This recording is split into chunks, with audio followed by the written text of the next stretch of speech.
Bonjour à tous, nous allons traiter d'une conférence de consensus sur le syndrome néphrotique idiopathique de l'adulte, conférence éditée par la HAS en avril 2008. Tout d'abord, le syndrome néphrotique, c'est une définition très simple, l'association d'une protéinurie supérieure à 3 grammes par 24 heures avec une hypoalbuminémie inférieure à 30 grammes par litre, définition très claire. Il y a deux formes, deux grands groupes, le syndrome néphrotique idiopathique primitif pour lequel il y a juste l'atteinte rénale et le syndrome néphrotique secondaire qui est secondaire donc à un traitement, un diabète, une amylose et pas mal d'autres pathologies qui peuvent se compliquer d'un syndrome néphrotique. Pour ce qui est le diagnostic, on va rechercher parmi les antécédents du patient toutes les pathologies qui peuvent se compliquer d'une atteinte rénale. On va rechercher l'introduction récente d'un traitement. On va rechercher un facteur déclenchant récent, donc en dehors de l'introduction récente d'un traitement, une infection, une vaccination, un épisode médical récent, et on recherche des antécédents familiaux de syndrome néphrotique qui pourraient orienter vers une pathologie. À l'examen clinique, tout d'abord, tout simplement, on pèse le patient afin d'objectiver les œdèmes des membres inférieurs.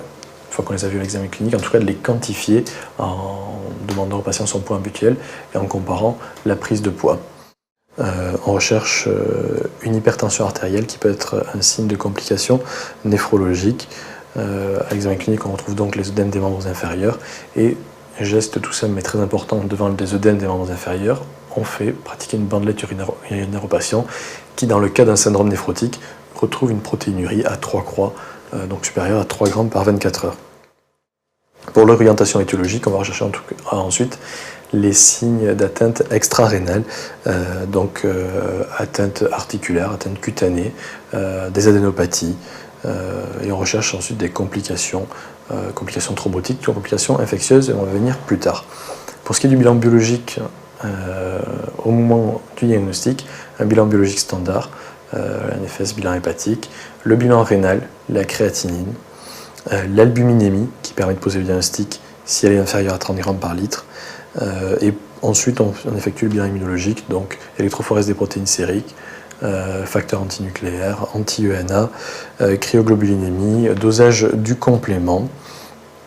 Pour ce qui est des complications, on effectue un bilan lipidique et un groupage sanguin du patient.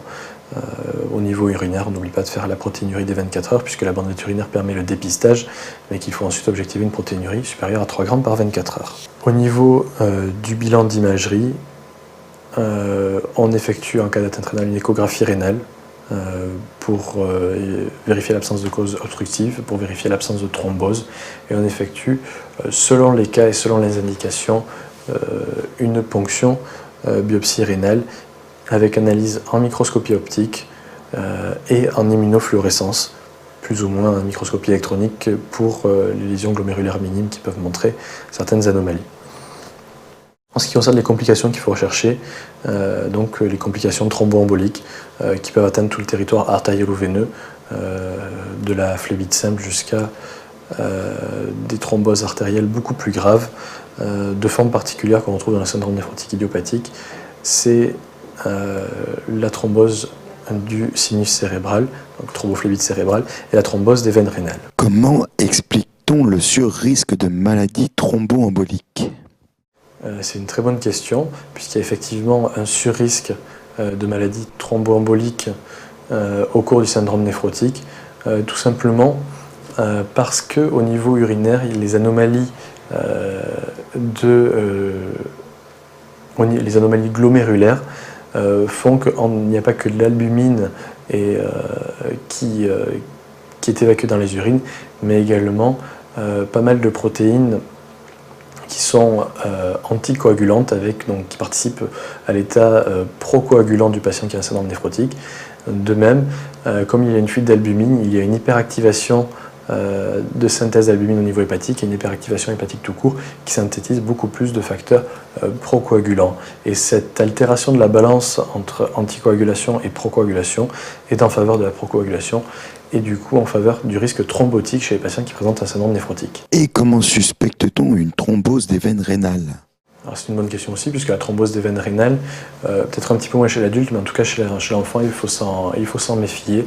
Thrombose des veines rénales, il faudra l'évoquer chez un patient qui présente un syndrome néphrotique et qui présente une douleur abdominale aiguë. Si elle est bilatérale, il peut y avoir une anurie. En tout cas, le diagnostic ensuite sera fait à l'écho-Doppler qui peut visualiser et qui visualisera la thrombose au niveau des veines rénales. Ça, c'est pour tout ce qui concerne les complications thromboemboliques. Il y a les complications rénales, l'insuffisance rénale aiguë et chronique en cas de progression de la maladie, les complications infectieuses par deux phénomènes, par la pathologie elle-même, avec la fuite de compléments, avec la fuite de... l'état d'immunosuppression induit par la maladie, mais aussi un état d'immunosuppression iatrogène en fonction des traitements administrés, puisqu'on administre pour le traitement, on le verra plus tard, des traitements immunosuppresseurs, corticoïdes ou autres. Donc, il faudra dépister et traiter toute pathologie infectieuse, puisqu'elle a risque d'être beaucoup plus grave chez le patient qui présente un syndrome néphrotique. Un cas particulier, c'est un patient, encore une fois c'est plus fréquent chez l'enfant qui présente un syndrome néphrotique, donc le cas de la varicelle chez un patient qui a un état d'immunosuppression induit par le syndrome néphrotique, il faut lui transfuser en urgence des gamma-globulines, donc antivaricelleuses, afin de traiter la pathologie.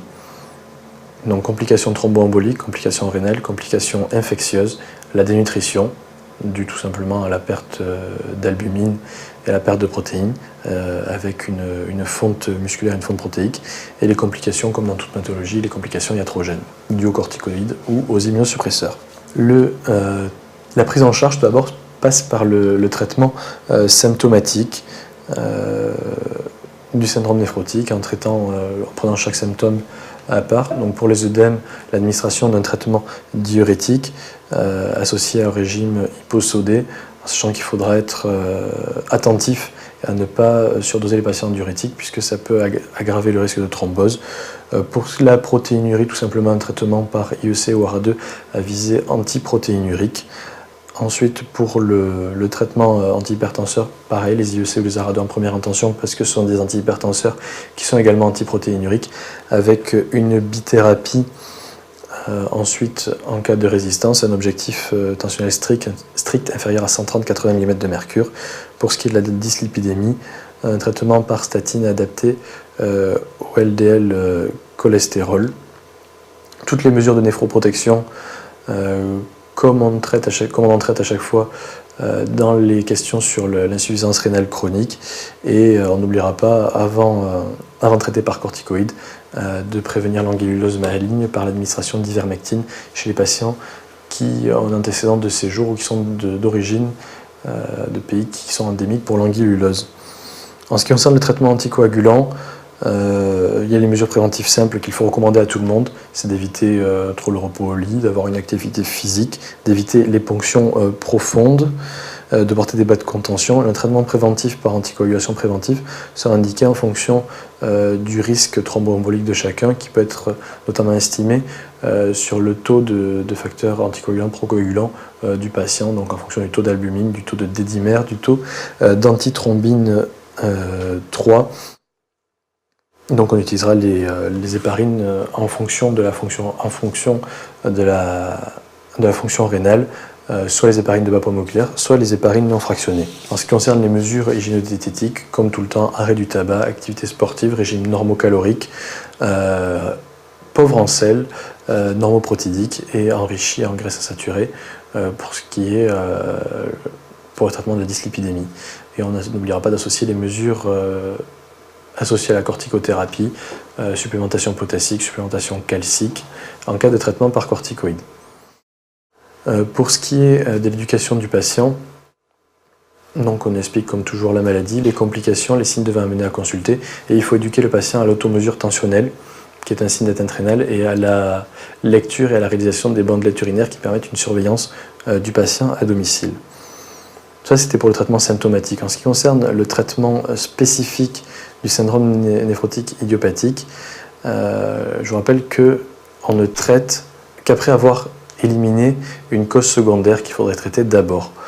Le traitement dépend de la ponction biopsie rénale, il dépend donc de l'histologie du syndrome néphrotique. Je vous rappelle qu'il y a 3 types différents: les lésions glomérulaires minimes, donc en microscopie optique, on voit un glomérule qui est morphologiquement normal. En immunofluorescence, il n'y a pas de dépôt. Il n'y a qu'en microscopie électronique où on peut voir une rétraction des podocytes. Ça, c'est la première forme. La deuxième forme, la hyalinose segmentaire et flocale, où donc il y a des dépôts hyalins. Et la troisième forme, la glomérulonéphrite extra-membraneuse, donc où il y a des dépôts extramembraneux de C3 en immunofluorescence. Pour la première forme, la lésion glomérulaire minime, c'est la forme de meilleur pronostic qu'on traite par corticothérapie initiale en cas de rechute, une nouvelle corticothérapie, et en cas de corticodépendance ou résistance, on introduit un immunosuppresseur. Pour la hyalinose segmentaire et focale, encore une fois, traitement initial par corticothérapie, puis immunosuppresseur en cas d'échec.